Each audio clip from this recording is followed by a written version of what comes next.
કે મરઘા અને ગાયવાળો જે ક્વેશ્ચન છે એ જ છે. ગામ ઘણી બધી રીતે કરાવે છે કે ડબલ કરી નાખો એટલે સીધો જવાબ આવી જાય ડિફરન્સ કાઢીને. આપણે એ કાંઈ કરવાનું નથી થતું. અહીંયા 2 પગ અને 4 પગવાળા પ્રાણીઓ હોય તો જ તમારી મેથડ ચાલશે. પણ જો 2 પગ ને 4 પગની જગ્યાએ 2 પૈડા ને 6 પૈડા હોય તો અઘરું પડે. તો એના માટે આપણે શું કરવાનું? આપણે સિમ્પલ લોજિક લગાવવાનું છે. એક વ્યક્તિ પાસે કેટલાક કબૂતર છે અને કેટલીક ગાય છે. માથા 100 થાય છે અને પગ 290 થાય છે. તો ગાયની સંખ્યા કેટલી હશે? હવે આવો ક્વેશ્ચન તમને પૂછ્યો છે. તમને બધાને ખબર છે કે દરેક પ્રાણીને એક માથું હોય, પછી કબૂતર હોય કે ગાય હોય, બરાબર છે? એટલે કબૂતર જેટલા હશે એટલા માથા હશે અને ગાય જેટલી હશે એટલા માથા હશે. એટલે કબૂતર અને ગાય કુલ સંખ્યા, જાનવર જીવ ગણીએ ને તો કુલ સંખ્યા 100 થાય, બરાબર છે? હવે કબૂતર જેટલા હોય ને એને બધાને 2 પગ હોય એટલે બધા કબૂતરના 2k પગ થાય. અને ગાયો જેટલી હોય દરેક ગાયને 4 પગ હોય એટલે એના 4g થાય. અને આવી રીતે ટોટલ 290 પગ થાય. 2 સમીકરણ બની ગયા છે. લોપના નિયમથી તમે સોલ્વ કરો એટલે દાખલો થઈ જાય. આ ચોપડી પ્રમાણે કાયદેસરની મેથડ મેં તમને કરાવી. ડન છે? આ એક મેથડ થઈ, બરાબર છે? હવે આ સોલ્વ કરવા હું નથી માંગતો. આપણે બહુ બધા ક્વેશ્ચન આ રીતે કર્યા છે અને જનરલી એક્ઝામમાં કાંઈ મેળ ન પડે તો જ આ મેથડ વાપરવી, બરાબર છે? બીજી કોઈ રીતે પતતું હોય, તમારી પાસે કોઈ શોર્ટકટ હોય, મેં શીખવાડેલો હોય તો એ કરવાનું. કાંઈ ન થાય તો જવાબ ઉપરથી તો થાય જ છે. એટલે હવે આપણે લઈશું બીજી મેથડ જવાબ ઉપરથી, બરાબર છે? જવાબ ઉપરથી દાખલો ગણીએ ત્યારે સૌથી મોટી વેલ્યુ 65 છે અને સૌથી નાની વેલ્યુ 35 છે. એને નહીં લેવાની. મજા આવે એવી વેલ્યુ છે 40. ટૂંકમાં 40 જવાબ સાચો છે એમ માનીને આપણે દાખલો ગણીએ. તો ગાયની સંખ્યા 40 હશે એટલે 40 ગાય હોય અને દરેક ગાયના 4 પગ હોય એટલે 160 પગ થાય, બરાબર છે? હવે ટોટલ માથા 100 થવા જોઈએ. એનો મતલબ 40 માથા ગાયના આવી ગયા તો હવે 60 માથા કેના હશે? કબૂતરના. તો 60 કબૂતર હશે અને દરેક કબૂતરના 2 પગ હોય એટલે 120 પગ એ થયા. કુલ પગ થશે 280. થોડાક માટે છૂટું રહી ગયું, જેને કહેવાય ને છરકતું ગયું. જવાબનું અને પ્રશ્નનું છરકતું ગયું. ટૂંકમાં 40 જવાબ નથી, એ પાકું છે, પાકું. હવે 280 પગ થયા. તમારે કરવા છે કેટલા? 290 પગ કરવા છે એટલે પગ વધારવા છે, પાકું ને? પગ વધારવા છે. પગ વધારવા એનો મતલબ પગ વધે કે અહીંયા કબૂતર વધારો તો પગ વધે કે ગાયની સંખ્યા વધારો તો પગ વધે? બધાને ખબર છે કબૂતરને 2 પગ હોય ને ગાયને 4 પગ હોય. તો ગાયની સંખ્યા વધશે. તો ગાયની સંખ્યા આપણે 40 લીધી હતી તો 40 થી ગાયો વધારે હશે, પાકું, બરાબર છે? એટલે 35 નહીં હોય. જરાક જ વધારવા છે, થોડાક જ પગ વધારવા છે તો 65 ગાયો મને લાગે છે કે ઘણા બધા પગ વધી જશે.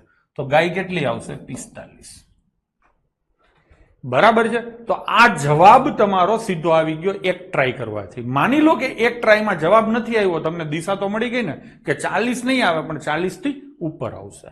તો બીજી વખત તમારે કરવું હોય, જો અંદાજો ન બાંધી શકતા હોય તો 45 ગાય લઈશું અને એના કેટલા પગ? 4 પગ એટલે 180 પગ થાય. કુલ માથા 100 થવા જોઈએ બાળકો. એમાં 45 માથા થઈ ગયા તો કબૂતર કેટલા હશે? 55 અને દરેકને 2 પગ હશે એટલે 110 થઈ ગયું કે નહીં? તો 290.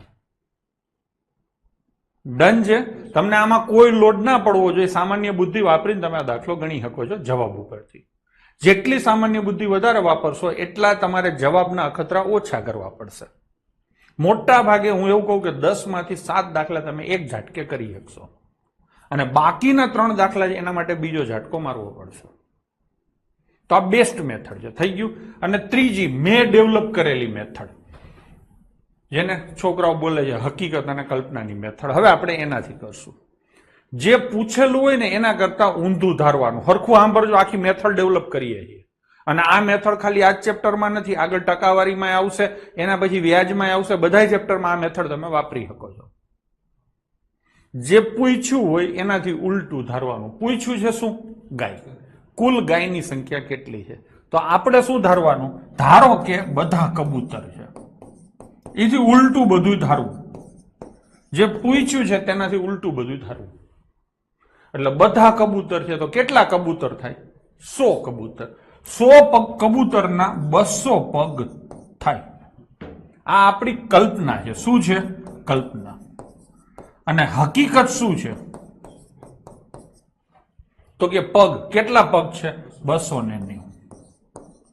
હકીકત અને કલ્પનાનો ડિફરન્સ લખવાનો, એટલે મોટામાંથી નાનું બાદ કરવાનું, કલ્પનામાંથી હકીકત એ બાદ થાય, હકીકતમાંથી કલ્પના, જે બાદ થાય એ કરવાનું. 290 માંથી 90, એટલે 90 પગ વધારવા છે. આમ હાવ હરખી રીતે વાત કરીએ, તમે ધારો કે 100 કબૂતર લીધા હોય તો 200 પગ થાય, મારે કરવા છે 290 પગ, એટલે કે 90 પગ વધારવા છે. હા, હવે એક અખતરો કરીએ, નાનો અમથો અખતરો કરીએ. એક કબૂતરને વાડામાંથી કાઢી નાખીએ અને એની જગ્યાએ એક ગાય લઈ આવીએ, એટલે માથા તો હોના હો જ રહેશે ને. એક માથું ગયું ને એક માથું આવ્યું, એટલે માથા તમારા ફિક્સ થઈ ગયા. આને આપણે બદલવા નથી દેતા. પણ એક કબૂતર ગયું અને એક ગાય આવી.